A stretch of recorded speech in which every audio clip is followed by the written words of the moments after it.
बसंत का मौसम आया तो गांव की फिजा बदल गई। सरसों के खेत जर्द चादर ओढ़े खड़े थे। दरख्तों पर नई कोंपलें झूल रही थीं और हवा में ताजगी घुली हुई थी। आसमान नीला और कुशादा था, जैसे हर तरफ खुशी के लिए जगह बना दी गई हो। गांव के लोग घरों की सफाई में मसरूफ थे। छतों पर रंग बरंगी झंडियां लग रही थीं और दिलों में उम्मीद के चिराग जल रहे थे। उसी गांव में हारिस रहता था।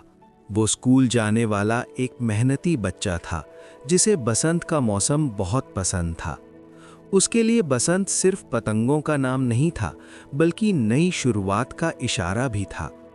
वो रोज सुबह खेतों के किनारे से गुजरता, पौधों की नशोनुमा देखता और परिंदों की चहचहाहट सुनता।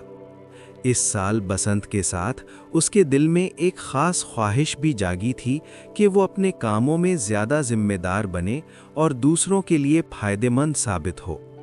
गांव के बाहर एक पुराना कुआं था जिसके आसपास सब्ज घास उगी रहती थी। वहां अक्सर एक बकरी चरने आ जाती थी। उस बकरी का रंग सफ़ेद था और आंखें नरम थीं। वो खामोशी से घास खाती और कभी-कभी कुएं के किनारे बैठकर पानी की लहरों को देखती। गांव वाले उसे पहचानते थे और जानते थे कि ये बकरी अमानत है, जिसे एक मुसाफिर कुछ दिनों के लिए छोड़ गया था। बसंत के दिन करीब आए तो गांव में रौनक बढ़ गई। छतों पर लोग सफाई करते, पुराने सामान को तरतीब देते और फिजा में खुशबू फैलती। हारिस भी अपने घर की छत पर झाड़ू देता, कबूतर के पिंजरे की देखभाल करता और पानी के बर्तन धोता। उसे महसूस होता कि सफाई सिर्फ घर को नहीं, बल्कि दिल को भी हल्का कर देती है। एक दोपहर जब धूप नर्म थी और हवा में सरसों की खुशबू थी, हारिस कुएं के पास से गुजरा। उसने देखा कि बकरी कुएं के करीब फिसलन वाली मिट्टी पर आ गई है। इस मंजर ने उसे मुहतात कर दिया। कुआं गहरा था और जरा सी लग़ज़िश नुकसान का सबब बन सकती थी। हारिस ने सोचा कि बसंत की खुशी तभी मुकम्मल होती है जब सब महफूज हों, चाहे वो इंसान हो या जानवर। हारिस ने इर्द गिर्द की मिट्टी को बराबर किया, कुएं के किनारे से पत्थर हटाए और घास को मुनासिब जगह पर रखा ताकि बकरी आराम से चर सके। इस काम में उसे वक्त लगा, मगर उसके दिल में इत्मीनान बढ़ता गया। बकरी ने महफूज जगह पर रहकर घास खाई और कुएं से दूर रही।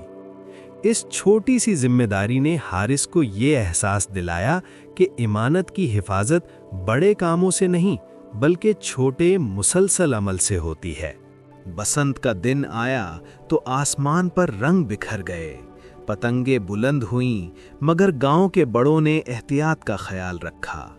छतों पर साफ जगह बनाई गईं, धागों को महफूज रखा गया और बच्चों को नज़्म व ज़ब्त सिखाया गया। हारिस ने भी सफाई और हिफाजत पर तवज्जो दी। उसने देखा कि खुशी तब देरपा बनती है जब उसके साथ जिम्मेदारी हो। शाम के वक्त जब सूरज ढलने लगा, गांव के खेतों पर सुनहरी रोशनी फैल गई। हवा में ठंडक बढ़ गई और बसंत की थकन मीठी लगने लगी। हारिस कुएं के पास दोबारा गया। बकरी वहीं महफूज थी, घास साफ थी और कुआं पुरसुकून नजर आ रहा था।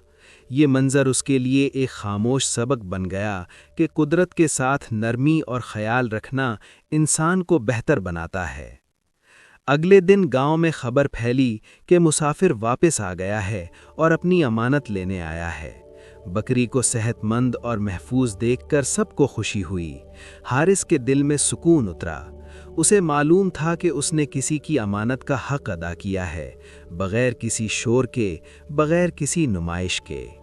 बसंत का मौसम रफ्ता रफ्ता आगे बढ़ा, मगर उसका सबक हारिस के साथ रहा।